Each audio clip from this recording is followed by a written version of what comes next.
Welcome back to Educator.com's English Grammar course. This lesson is about simple verb tenses. Let's get started.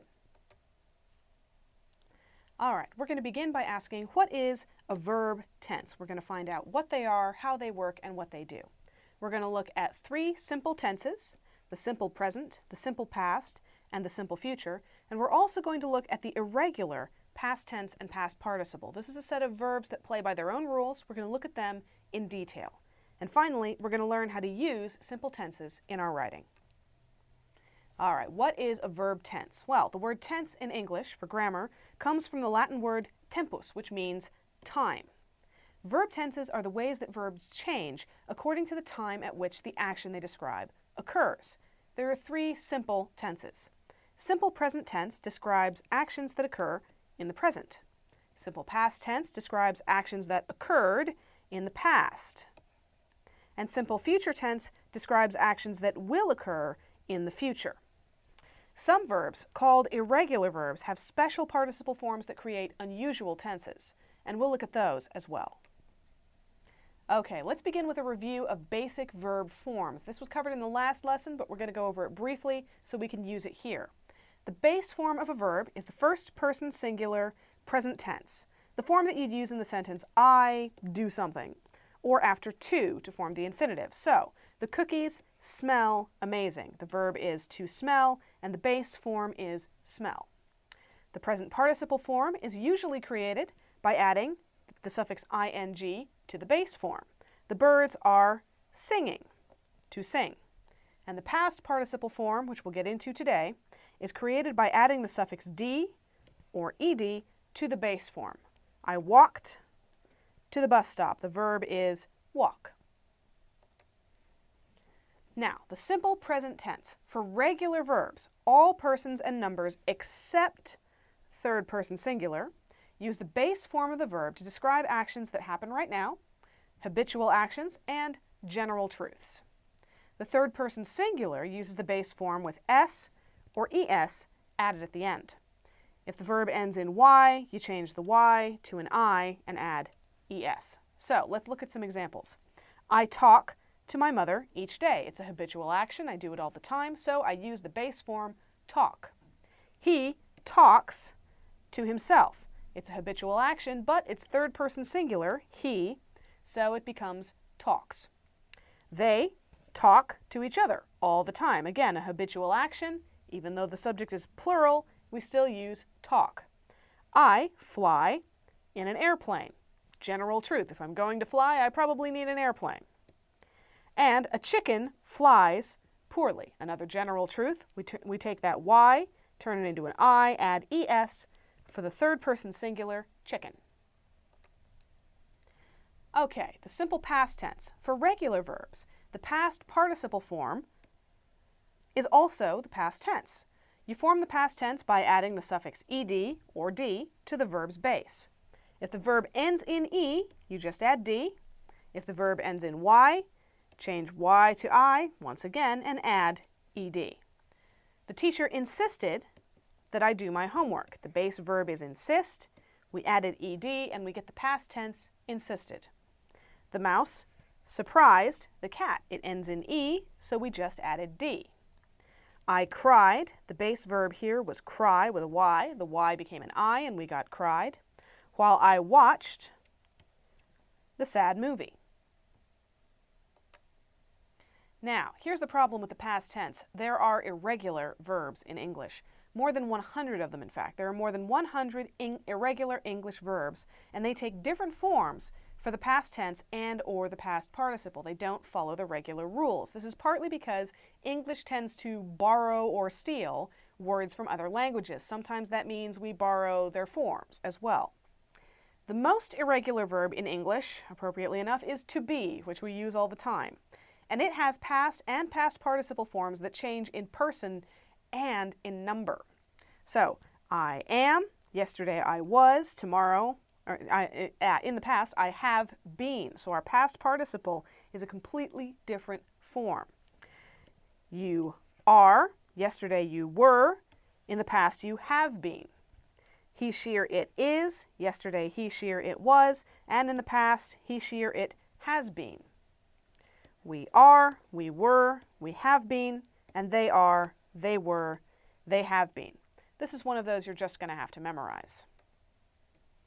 Irregular verbs. They play by their own rules. Some of them have the same past and past participle forms. It's very handy. They may not form them in the way that we're used to with the D or ED, but they're consistent. Have becomes had and had. Meet becomes met and met. Shine becomes shown and shown. Think becomes thought and thought. Find becomes found and found. Not too hard. Then we come to the really irregular verbs. Some irregular verbs have different past and past participle forms. So, today I begin, yesterday I began, in the past I have begun. We also have sink, sank, and sunk, swear, swore, and sworn, drive, drove, and driven, hide, hid, and hidden. And then, just because it wasn't complicated enough, some irregular verbs have past participles that are the same as the base. Today I come, yesterday I came, but in the past I have come, and it goes right back around to the base. Today I overcome, yesterday I overcame, and in the past I have overcome, right back to the base. Today I run, yesterday I ran, and in the past I have run, right back to the base. Unfortunately, irregular verbs simply must be memorized. The only way to learn them is to memorize the living daylights out of them. But the best way to make sure you retain what you learn is to read and listen a lot. Read things written by native English speakers. Listen to native English speakers who speak correctly. You will eventually develop a sense of when irregular verbs are not being used correctly. They'll start sounding wrong. Unfortunately, that's the only way to handle this one. All right, let's look at our last tense, simple future tense. Form the simple future tense by adding the helping verb will before the base form. Now, you use the simple future tense for two kinds of actions. Actions that will take place in the future. Think of them as things that are on the schedule. The judges will announce the winner tomorrow. We have the base form announce, the helping verb will, and it's used to describe something that is scheduled, it's expected to happen. We can reasonably say, yeah, that's going to happen tomorrow unless the world ends. You also use the simple future tense for actions that are predictable given certain circumstances, especially if-then statements. For example, if you stick your hand into the fire, you will burn your fingers. If fire continues to behave as it always has and fingers behave as they always have, sticking your fingers into the fire will burn them. It's predictable. So here's how to use simple tenses. You use the simple present tense for habitual actions, actions you do all the time, actions that are happening right now as you speak, and for facts and general truths. My cat meets me at the door each evening. It's the cat's habit, happens all the time, so we use the simple present tense. I think I see my brother over there. That's happening right now. I'm thinking and I'm seeing right now, so we use the simple present tense. And the blue whale is the largest animal on Earth. It's a general fact, so we use the simple present tense. Now, you use the simple past tense for actions that occurred in the past. Yesterday, I met a friend for lunch. The concert lasted for 3 hours before it ended. This is a statement you could only make after the concert is over, so you use the past tense lasted and ended. And finally, once I was a very poor student. That implies that you're not anymore, so you need the past tense to say I was a poor student. You use the simple future tense for actions that will occur in the future, they're on the schedule, or actions that can be predicted given certain circumstances. The sun will rise tomorrow. I wrote it down on my calendar, so it's going to happen. And if you drink spoiled milk, you will become ill. That's pretty predictable if spoiled milk is actually spoiled. All right, see if you can figure out which tense to use in each of these examples. Next Wednesday, I, some form of give, a presentation in class. On a clear night, the stars, some form of shine, brightly. 2 hours ago, I, some form of begin, reading a new book. Last weekend, I, some form of run, a marathon. And he always, some form of enjoy, cooking for guests. Take a good look, pause the video if you need to. And here we have it. Next Wednesday, I will give a presentation in class.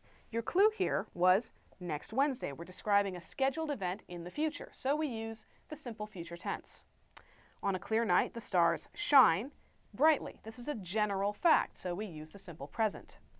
2 hours ago, I began reading a new book. Our clue here was 2 hours ago, so we use the simple past. Last weekend, I ran a marathon. Our clue was last weekend. And he always enjoys cooking for guests. Our clue here was always. This is a habitual action, so we use the simple present tense. One last round. See if you can figure out which tense of the verb to use in each of these sentences. If you lie down with dogs, you some form of rise, up with fleas. Every morning she some form of make herself a cup of coffee. In 1066, William the Conqueror, some form of invade Britain. And William Shakespeare, some form of be, a 16th century playwright and actor. And finally, next summer I, some form of travel, to Japan. Take a good look. And there you have it. If you lie down with dogs, you will rise up with fleas. If was our clue here. We're using a conditional statement. We're talking about something that can be predicted. If you lie down with a bunch of dogs that have fleas, you're probably going to get bitten. Every morning she makes herself a cup of coffee. Your clue here was every morning. That makes this a habit, so we use the simple present tense for a habitual action. In 1066, William the Conqueror invaded Britain. Our clue here was in 1066. That's definitely in the past, so we use the past tense. William Shakespeare was a 16th century playwright and actor. Your clue here was 16th century. He lived a long time ago. He's dead now. So whatever he is currently, it's not a playwright and actor. And next summer, I will travel to Japan. Your clue here was next summer. We're describing a scheduled future event, so we use the simple future tense. That's all for this lesson. Thank you for watching Educator.com.